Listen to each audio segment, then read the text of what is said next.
may nag-ala paru-paro. Hala, sige li pa, hubag nung mata, bingga!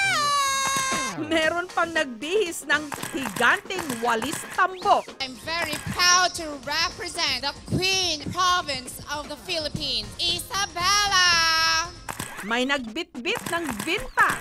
The Vinta Festival of the Sultanate of the Province of Sulu! At heto, may backup dancers pa. Pero ang isa sa mga agaw eksena, si Miss Bohol. My name is Roxuena Victoria de los Santos dos Pontos kauban sa Dos Pakatok, ang pinaka-fresh o pinaka-bata nga kandidata. And this woman came from the 10th largest island of the Philippines, and where chocolates are made of soil. In short, di makaon. Sa malapitan, ang kanyang gown, tourist attraction sa Bohol. May mga sanga-sanga pa. Pinasadya pa raw ito sa isang designer ng Negros. 3 days lang siya ginawa. I was really surprised kasi hindi ko siya nakita. Nakita ko lang siya nung pageant night na talaga. I was really amazed. I was really so happy seeing the costume kasi ang ganda-ganda ng costume ko. Hindi ko in-expect na ganun yung lumabas. Tumaas yung confidence ko and nasabi ko sa sarili ko, I have to wear this costume with pride and honor.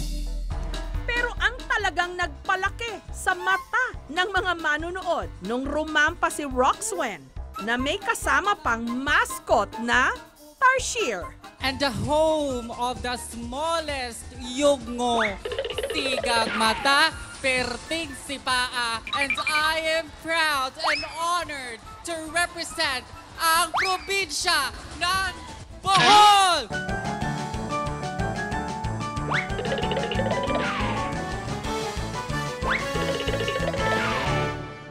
Ang nasa likod ng tarsier costume, ang best ni Miss Bohol, si Tutang. Hi, ako po si Tutang, hindi po Tuta. Isa akong tarsier. Para mag-itsurang tarsier, kinailangan pa niyang lumuhod. Hindi na raw bago para kay Tutang ang pagmamaskot. Madalas din daw siyang kinukuhang leon sa kanilang eskwelahan tuwing merong play katulad ng Lion King. Hindi to first time na sumali ako ng ganito kasi yung sa high school ko naging ano din ako, naging leon. Naging tarsier naman ako ng yung Queen Philippines.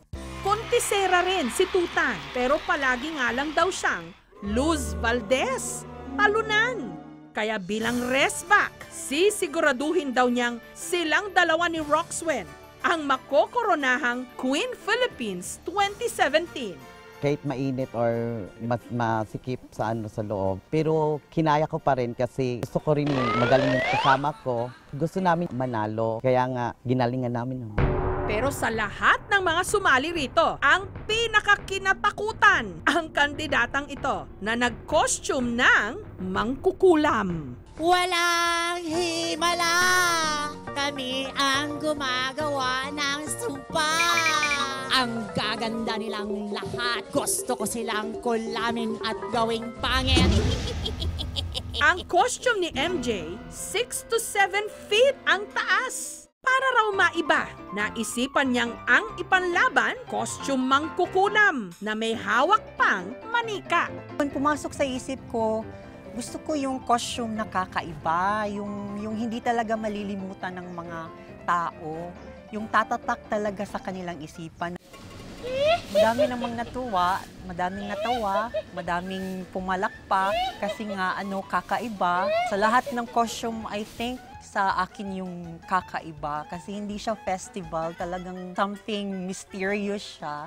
May hugot pala itong si MJ, kaya ito ang naisipan niyang costume. Daig pa raw niya kasi ang nakulam sa sinapit niyang pangmamalupit noon ng kanyang madrasta. Hindi naman ako kikim-kim ng galit. Okay lang, kontrabida siya ng buhay ko. But still, wala po akong planong kulamin siya. Pero sa lahat ng costumes na ipinarada sa gabing yon, ang pinakapaandar, Beep, beep, beep! Ang sabi lang, Rizal Province! beep, beep, beep, Sabi ng jeep, meet Miss Queen Rizal. Ang patok jeepney costume ni Miss Queen Rizal. Pumatok! Yung concept na naisip kasi ang Rizal kilala bilang isang suman capital at Hamaka Festival. Pero nung nag-research kami ng mga friends ko, we find out that Rizal became the jeepney capital of the Philippines. Doon kami nagbase ng concept. And at the same time, medyo related siya sa akin kasi nung mga time na layas ako, sa jeep ako tumira. Kasi lumayas ako noon, so wala akong matirhan. So I have to go to find a place where I can sleep.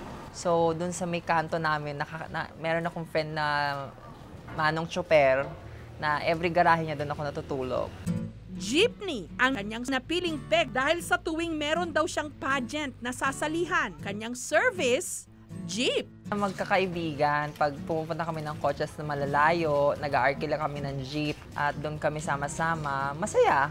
Buhay din natin ng jeep kasi tayo yung nagda-drive nito, tayo rin ang magdedesisyon kung saan tayo pupunta at saan tayo hihinto. Tara na, biyahe tayo! Mahigpit ang laban nung gabing yon dahil ang mananalong Miss Queen Philippines, aba malaki ang premyo. 100,000 pesos! Malaking bagay! Ang mananalo ng Best in National Costume, mag-uuwi ng 25,000 pesos. And to present the award for the best costume is Walang iba, kundi si Bohol! At syempre, kasama si Tutan. Honestly, yes. In-expect ko talaga na ako yung mga best in costume. Kasi pasabog kasi yung Tarsier. Iba kasi siya sa nakikita kong ibang costume ng mga girls. Natuwa ako for both of us. Kasi in-enjoy lang namin yung costume sa stage. Nung tinawag na yung nanalo sa national costume, feeling ko naman para kung kinurnahan noon, masaya, maraming palakpakan. Para ito yung moment ko maging Queen Philippines 2017 in national costume. Wait! There's more! Dahil hindi lang pala Best in National Costume ang kanilang naipanalo. And Queen International 2017 is...